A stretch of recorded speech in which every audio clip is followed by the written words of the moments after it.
I wasn't supposed to be here, in this dusty old apartment in the middle of Manhattan.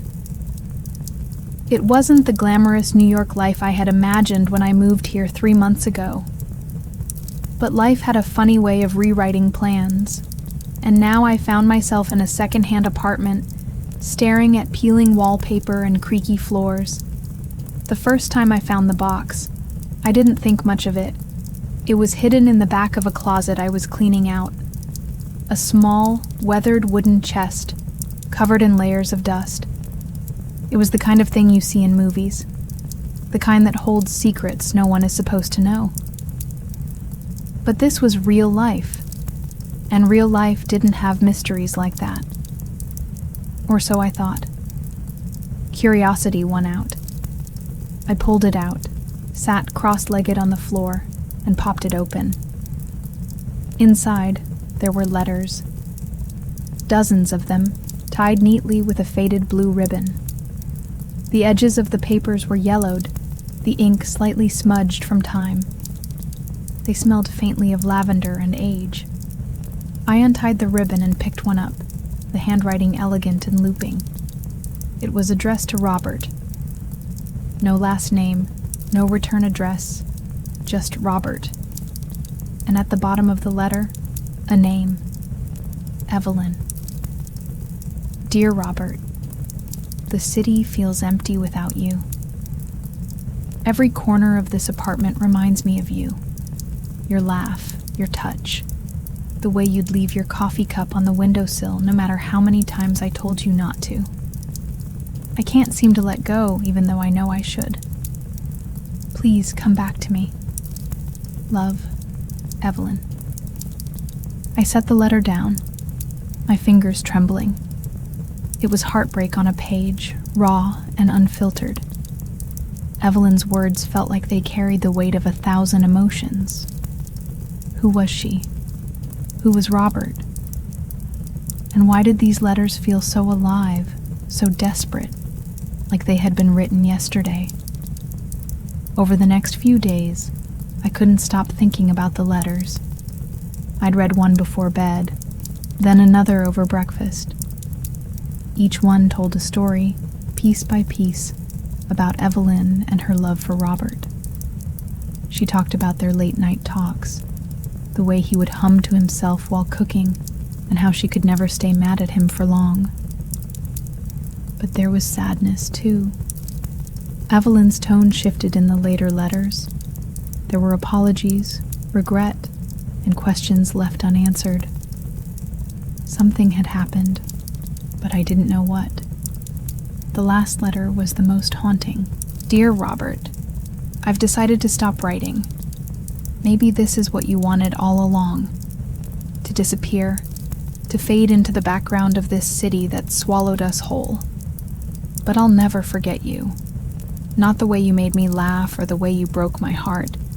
You'll always be a part of me, even if I'll never hear from you again. Goodbye, Evelyn. The letter felt like the closing chapter of a story I wasn't ready to end. I wanted to know what happened to Evelyn, why Robert left, and why these letters were abandoned in this apartment. I couldn't shake the feeling that I was holding someone's entire world in my hands, and it deserved to be remembered. That's how I ended up at the public library, surrounded by old city directories and archives, trying to find any trace of Evelyn and Robert. The more I searched, the deeper I got pulled into their lives, and with every clue I uncovered, I felt closer to Evelyn, as if she were sitting across from me, urging me to keep going. It wasn't just a box of letters anymore. It was a story waiting to be told. And somehow, I knew it was up to me to tell it. I spent the next 2 weeks diving into the world of Evelyn and Robert. The city directories were a maze of names, addresses, and dates, but eventually I found an entry. Evelyn Harper, listed as living at my exact address in the 1950s. It was a start. There was no record of Robert tied to her, though, and that only made me more curious. My search led me to an old newspaper archive in the library. I wasn't even sure what I was looking for, but I followed every mention of Evelyn Harper like a breadcrumb trail. Then, one rainy afternoon, I found it. A short obituary from 1958. Evelyn had passed away at the age of 34. No cause of death was listed. The obituary was painfully brief, mentioning no family, no children, just a simple line about her being a school teacher and beloved by her students. I sat there staring at the words, feeling an ache in my chest. It wasn't fair. Evelyn had poured so much of herself into those letters, so much love and pain, and now she was nothing more than a footnote in history. What had happened to her? And what about Robert? Why wasn't he mentioned? The answer came in an unexpected way. Later that week, I was cleaning the closet again when I noticed something tucked behind the floorboards. It was a small, rusted key. For hours, I scoured the apartment, trying it in every drawer, every cabinet, until I found a locked compartment under one of the windowsills. Inside was another envelope. Unlike the others, this one was addressed not to Robert, but to me, or whoever would find it. To the finder of my letters. If you're reading this, it means you've found the letters I left behind. I hope they've helped you understand the love I had for Robert, and the pain that love brought me. He left one day and never came back. No goodbye, no explanation. I waited for him for years, hoping every knock at the door would be him. But he never returned. People told me to move on, but I couldn't. Robert wasn't just a man to me. He was my world. When he left, he took part of me with him. I poured my heart into those letters because it was the only way I could hold on to him. But I know now that holding on too tightly only brings more pain. If you found this, it's because you were meant to. Maybe you've loved someone the way I loved Robert. Maybe you've felt the same ache of waiting, of wanting. If that's true, then I want you to know something. Let go. Don't spend your life waiting for someone who isn't coming back.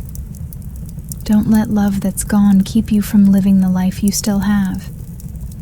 Thank you for finding me. Thank you for remembering. Sincerely, Evelyn.